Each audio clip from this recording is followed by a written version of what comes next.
College Piano Department, a subsidiary of the Hunter College Music Department, and our celebration of Beethoven's 250th birthday.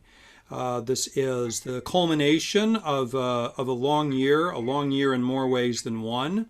Yes, Beethoven was born 250 years ago, and yes, Beethoven is, if you will, a great symbol of an indomitable spirit, someone overcoming lots of physical and medical hardship to an emotional hardship to create utterly great works of art that endure today at the center of the canon.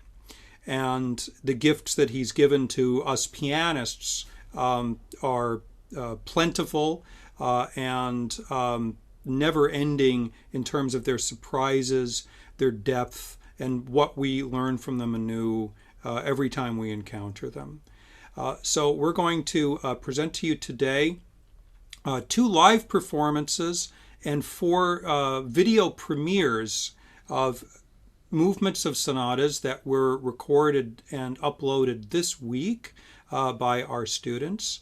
The live performances are going to be by myself, and to start off with, Karen Xie, wonderful piano major, who's going to give us the first movement of Beethoven's Sonata in D minor, Opus 31, number 2.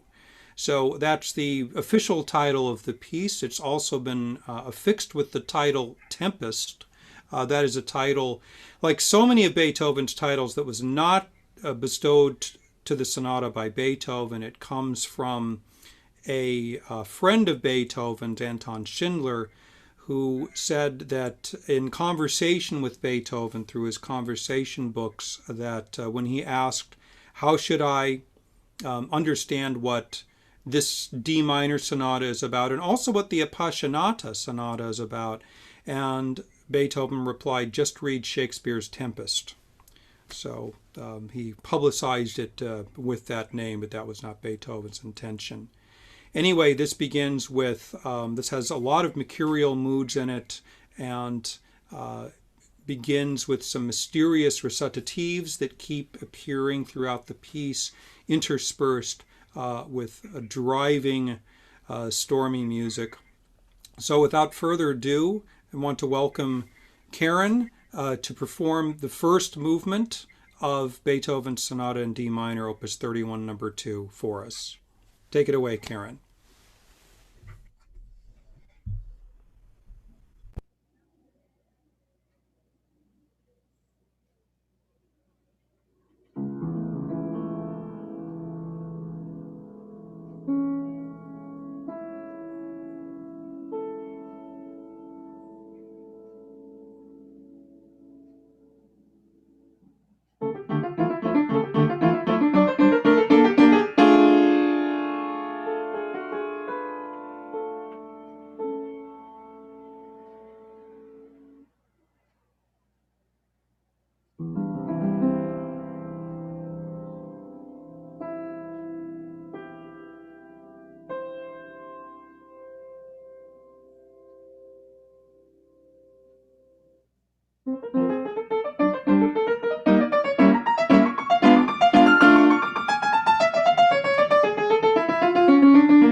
All right.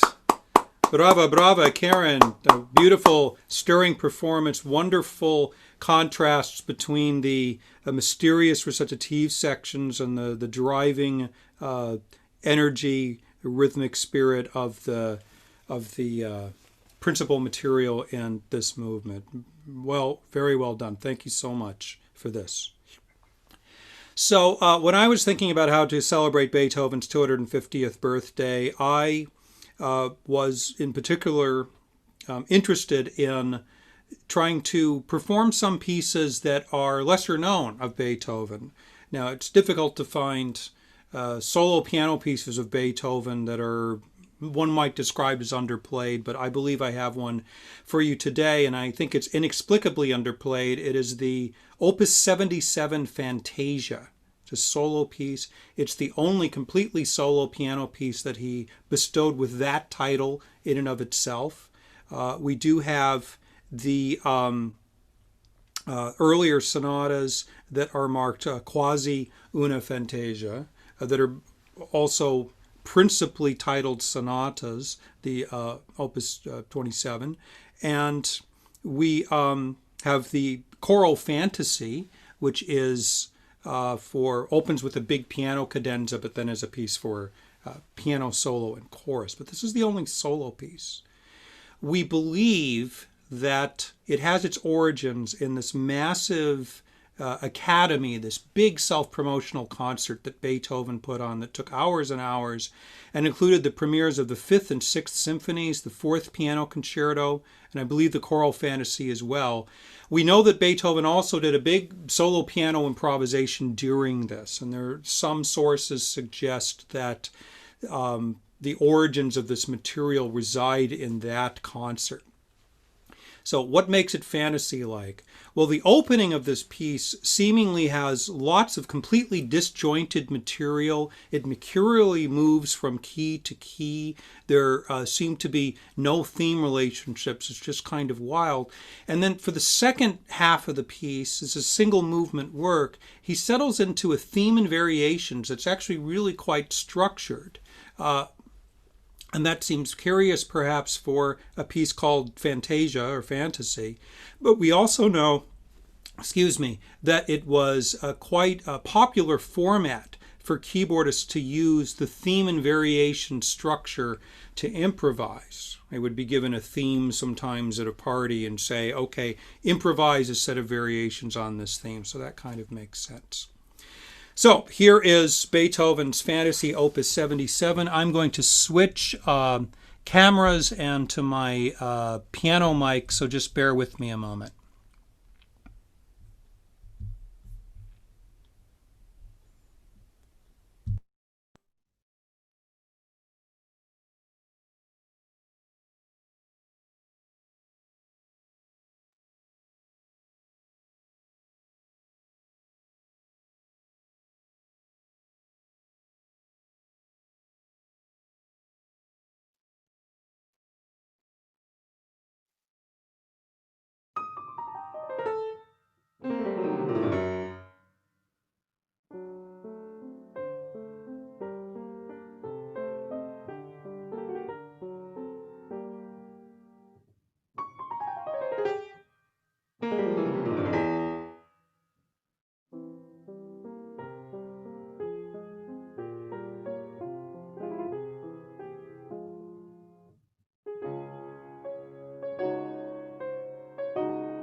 Okay, thank you so much.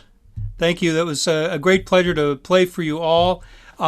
Such a really an underrated work. It's very quirky.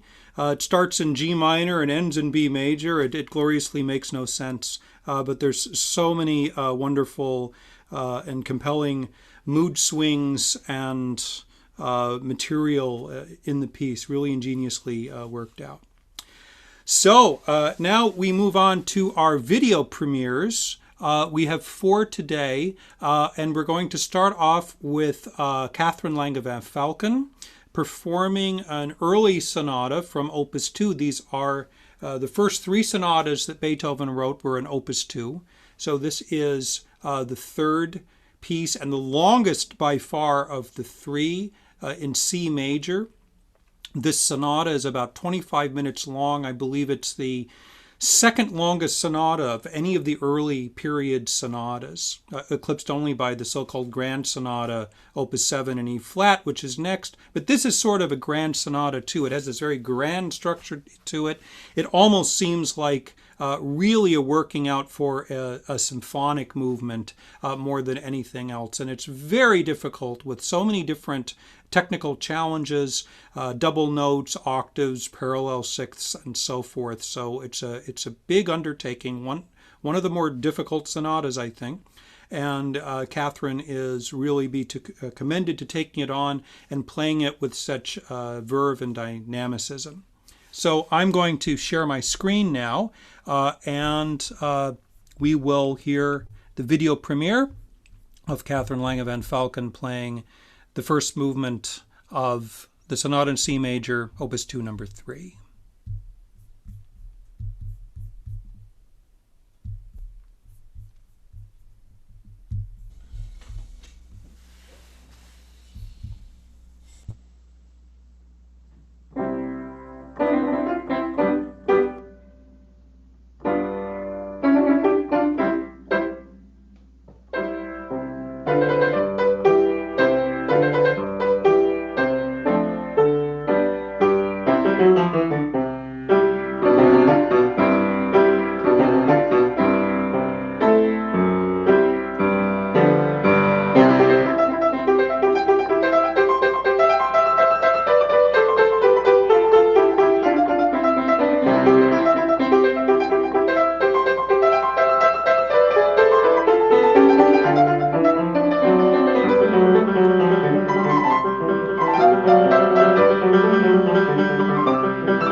All right. Bravissima, Catherine.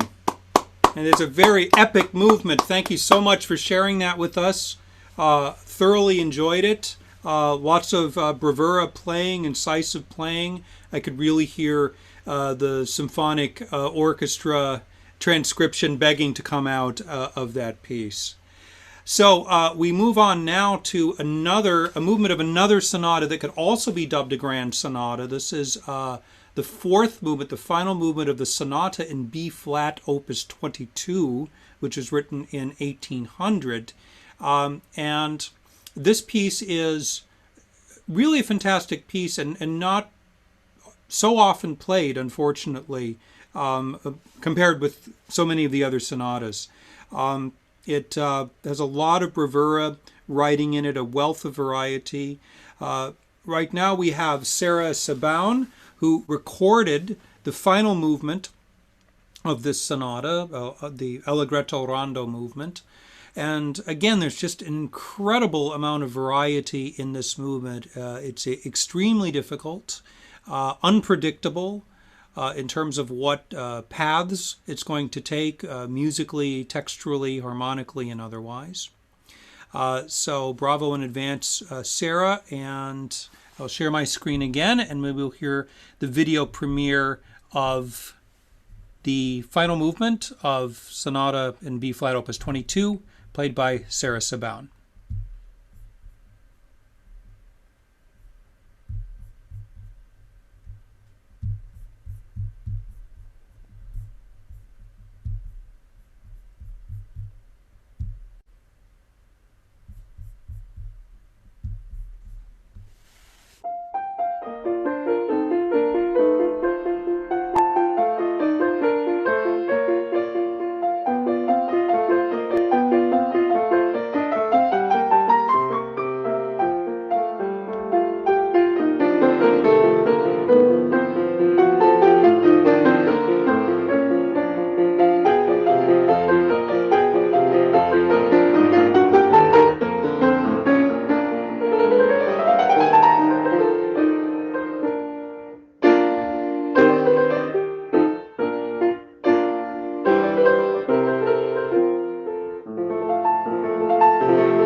Okay, brava, brava, Sarah.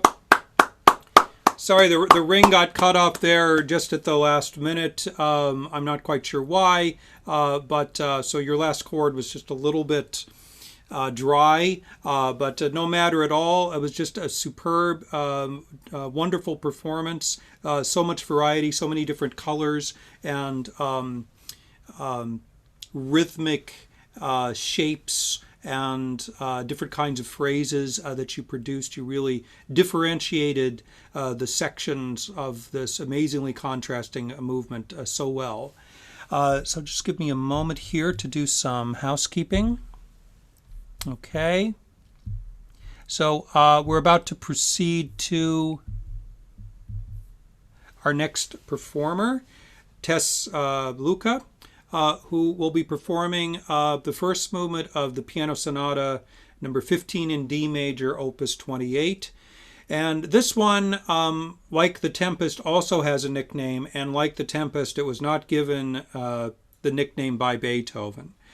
So this sonata in D major is given the subtitle Pastoral by a couple of publishers. And in this case, it seems really valid to bestow it with that title. There are very open voicings, chord voicings in it. It has a very spacious feel to it because of all of the musical parameters that Beethoven is exploiting here. We start, in fact, with a low drone on D that's almost like a bagpipe or a kind of folk instrument, and a melody unfolding very slowly on top of it that includes horn fifths and all of these sort of pastoral elements in the writing. It's really an incredible sonata, and this is a sonata that I think is not played often enough at all. So, Tess, thank you so much for giving us the gift of a performance of this piece today, of the first movement of this sonata. So without further ado, I will again share my screen, and we will hear Tess Luca play the first movement of Beethoven Sonata, opus 28, popularly known as the Pastoral.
Right.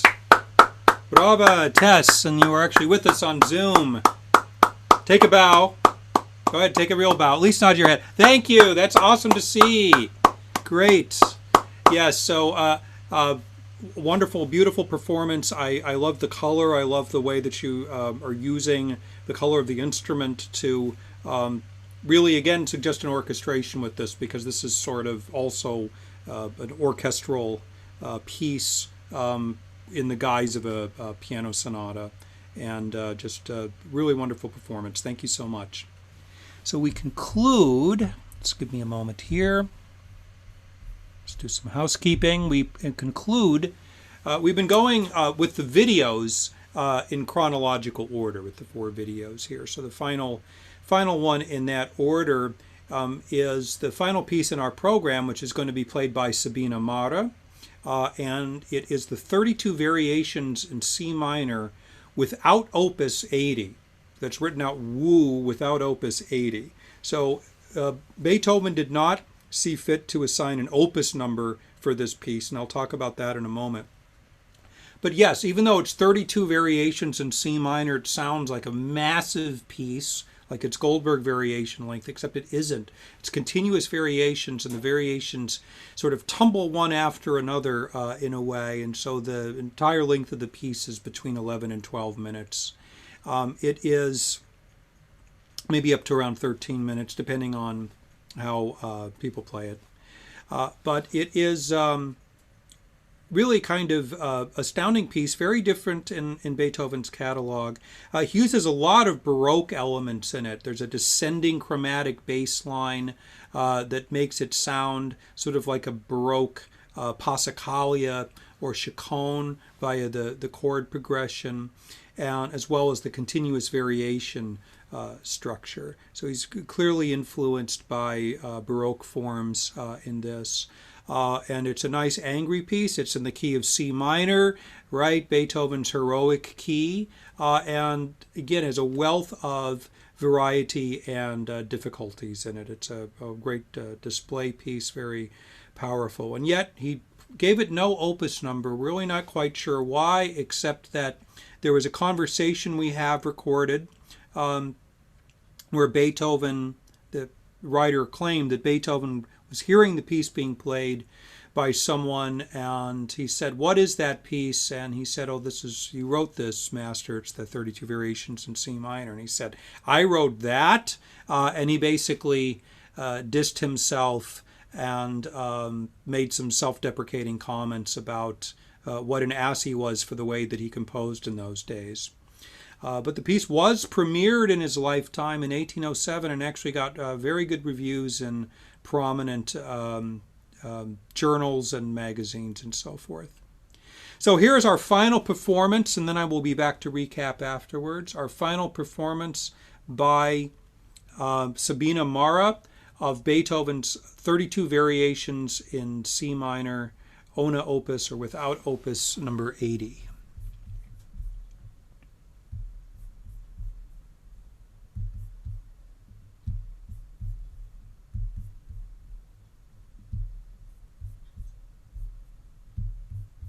Sorry, let me do that again.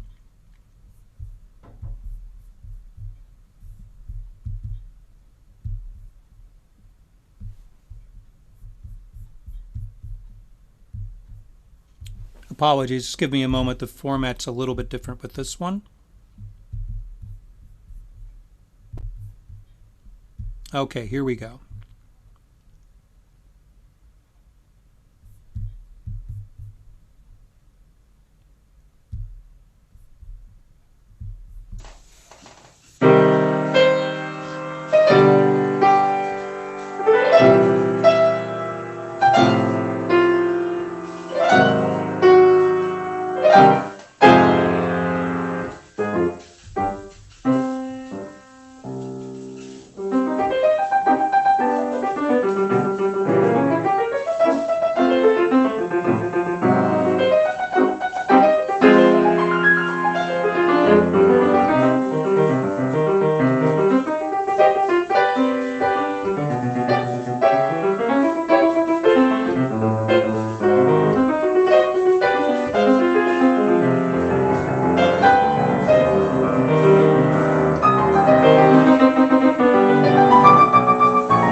All right. Yes. Brava, brava, brava. Brava, Sabina. Bravissima. Wonderful performance. It's a very difficult work and demands a lot of stamina, mental and physical stamina too. There's some taxing passages. It's very mercurial. It's an excellent virtuosic workout, and every variation is ingenious, and you, I think, conveyed the personality of each of these variations very beautifully and very vividly. So thank you so much. And thank you all so much for joining us today. We have, as the concert transpired, there were between 20 and 30 listeners on YouTube Live. So I know a fair amount of you are out there. Thank you so much for joining us. Thank you again to all the marvelous performers. You are great inspirations to me and my colleagues, and thank you for sharing those gifts with us. Once again, I'm Jeffrey Burleson, Director of Piano Studies in the Hunter College Music Department. Thank you all once again for coming and experiencing this together. Please stay safe, stay healthy, stay reasonably fulfilled, stay warm this winter. Stay sensible. I will try to do that as well. We have to tough it out a little while longer, but when spring and the imagery of the Pastoral Sonata starts coming to the forefront once again, there will be that same sense of hope and renewal on the horizon, I hope, and I have to believe that. So thank you all once again for coming. There are other marvelous events happening in the Hunter College Music Department with all of the final concerts coming up. There is a collaborative piano and art song recital featuring many of the performers that you heard today. That's happening on Tuesday, December 8th at 4 p.m. and many others as well. If you just go to the Hunter College Music Department YouTube channel, you will find when all of these events happen and when the live streams will start. And if you miss them, they're all archived a couple of days later. So thank you so much once again, and be well, and bravi to everyone, and I'll see you around.